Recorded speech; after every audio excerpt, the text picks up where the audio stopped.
ಬೇಕಾಬಿಟ್ಟಿ ಗಾಡಿ ಓಡಿಸುತ್ತಾ ಮತ್ತೊಬ್ಬರಿಗೆ ತೊಂದರೆ ಕೊಡುವವರಿಗೆ ಸರಿಯಾಗಿಯೇ ಪಾಠ ಕಲಿಸುತ್ತಿದ್ದಾರೆ. ವಾಹನ ಸವಾರರೇ, ನೀವು ಮತ್ತಷ್ಟು ಎಚ್ಚರ ಆಗಿ ಇರಬೇಕು.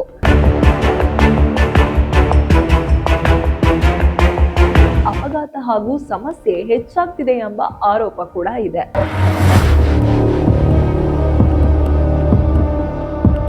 ನಮಸ್ತೆ ವೀಕ್ಷಕರೇ, ಸಪ್ತಾಶ್ವ ಟಿವಿಗೆ ಸ್ವಾಗತ. ನಾನು Shami Shetty.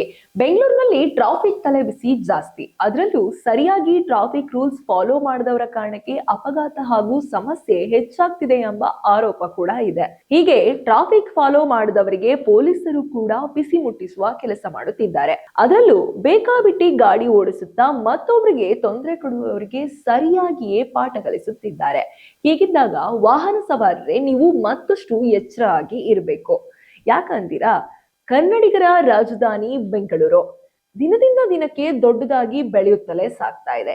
Traffic traffic traffic ಅಷ್ಟಕ್ಕೂ ಇದು ಬೆಂಗಳೂರಿನ ಜನರ ಪ್ರತಿದಿನದ ಸಂಕಷ್ಟ.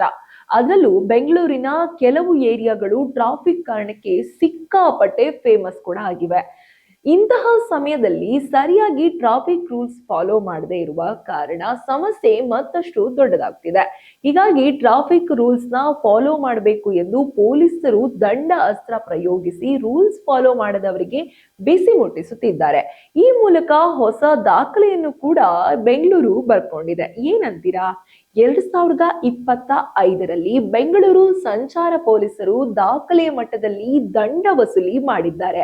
2024ರಲ್ಲಿ 62.82 ಕೋಟಿ ರೂಪಾಯಿ ಸಂಗ್ರಹಿಸಿದ್ದಾರೆ.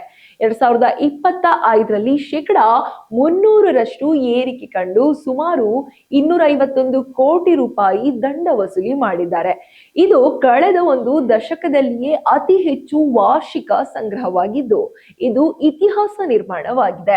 ಇದರಿಂದ ಸ್ವಯಂ ಚಾಲಿತ ಕ್ಯಾಮೆರಾಗಳ ಬಳಕೆ, ನಿಯಮ ಉಲ್ಲಂಘನೆಗಳ ಹೆಚ್ಚಳ ಹಾಗೂ ದಂಡದ ಮೇಲೆ ನೀಡಿದ 50% ವಿನಾಯಿತಿ, ಈ ಅಂಕಿಅಂಶಗಳು ಬೆಂಗಳೂರಿನಲ್ಲಿ ಟ್ರಾಫಿಕ್ ನಿಯಮ ಉಲ್ಲಂಘನೆ ಎಷ್ಟು ಗಂಭೀರ ಸಮಸ್ಯೆಯಾಗಿದೆ ಎಂಬುದನ್ನ ತೋರಿಸ್ತಿವೆ. ಹೀಗಾಗಿ ವಾಹನ ಸವಾರರು ಇನ್ನಷ್ಟು ಎಚ್ಚರಿಕೆಯಿಂದ ನಡೆದುಕೊಂಡು ನಿಯಮಗಳನ್ನ ಪಾಲಿಸುವುದು ಅತ್ಯಗತ್ಯವಾಗಿದೆ. ಇದಾಗಿತ್ತು ಈ ಹೊತ್ತಿನ ವಿಶೇಷ ಸುದ್ದಿ. ಇನ್ನಷ್ಟು ಸುದ್ದಿಗಾಗಿ ನೋಡ್ತಾ ಇರಿ ಸಪ್ತಾಶ್ವ ಟಿವಿ.